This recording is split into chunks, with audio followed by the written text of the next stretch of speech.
Hey everybody, Myka Allen Johnson here with the Real Estate Business School of Salado, and today I want to talk about paragraph 11. Yeah, paragraph 11 is probably the scariest place in the contract for us to be kind of messing around in there. So here's the thing, paragraph 11 is a good place for you to possibly practice law and not even realize it. There are so many things that we can do with our contracts. There's so many things that we can write in, but I'm telling you, we need to be professional filler-inners of the blanks. Yes, you are professional filler-inners of the blanks. If you find yourself writing in your contract, you might want to take a break and go, what am I writing? Does an addenda exist for what I'm trying to convey to the other party, or is it already tackled in the contract? Is it already covered? And most of the time it is. So even if you go to the TAR website and go, what goes in paragraph 11, their exact answer is, to be honest, very little. And that is true. Be very careful in this section. We're going to talk about what can and cannot go in there. Let's talk about some common things that go in paragraph 11. Whenever I see contracts come my way and there's anything in paragraph 11, I take a deep sigh to myself and just go, oh my gosh, okay, here we go. So the things that we most commonly see are repairs. Agents will ask the seller to do repairs in paragraph 11. Well, friends, this is already in the contract. If you are wanting repairs done at the time of offer, here's where you write that. 7D2 of the 1 to 4 family contract resale is specifically for the seller to repair. Yeah, there's only 1.5 lines there, but the great thing is when you're in zip forms and you keep typing, it just creates a cool little exhibit for you in your PDF that you save. Yeah, keep typing and put it in there. Just because there's only 1.5 lines doesn't mean there's not enough room. You got plenty of room. So 7D2, if you're wanting repairs done after the fact, you're going to be doing that on an amendment. In fact, any changes done after you have an effective contract are to be done on an amendment. Any changes to be done are to be done on an amendment. So let's look at the second most popular thing that goes on paragraph 11. It's closing costs. Well, we have them asking for the seller or to pay for title, survey, warranty, lender costs, HOA transfer fees. I see this all the time. Well, guys, here is where those things go. If you want your title to be covered, that is paragraph 6A.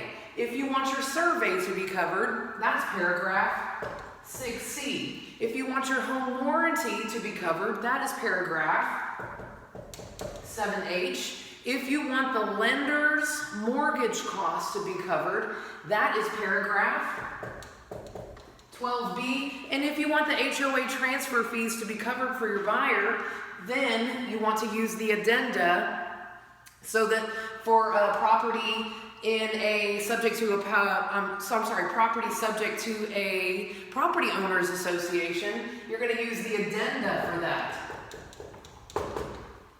So it exists. You don't have to write this in paragraph 11.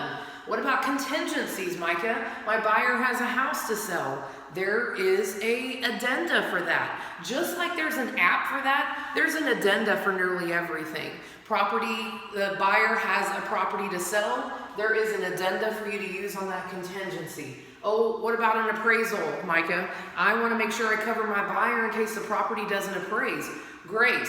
If it's FHA or VA, the third-party finance addenda, covers that. When you put the sales price in there, in that little blank on the second page, it tells you that your buyer can walk away and get their earnest money back if it doesn't appraise. Now they can stay, but that's going to be their decision as well. So same thing on conventional loans. We now have an addenda to cover lack of appraisal on conventional loans.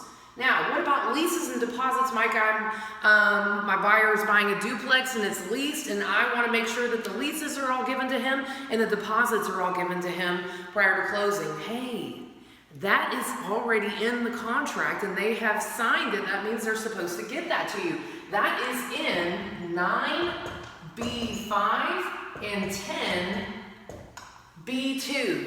In fact, copies of leases and condition forms are supposed to be given to the buyer within 7 days of the effective date of the contract. And it does say that deposits are supposed to be given back as well. It's already in there, gang. All right, Myka, what about my buyer wants the fridge and wants the washer dryer and all that good stuff? Well, that is the non-realty items addendum. And remember, refrigerator, washer, dryer, outbuildings that are on blocks can go on that form. Anything that's furniture like TVs, furniture, anything else besides refrigerator, washer, dryer, outbuilding, those go on a separate bill of sale. They don't belong on a real estate contract. The definition of real estate is the land and all of the improvements that go with it, not chattel and personal property. That is a bill of sale.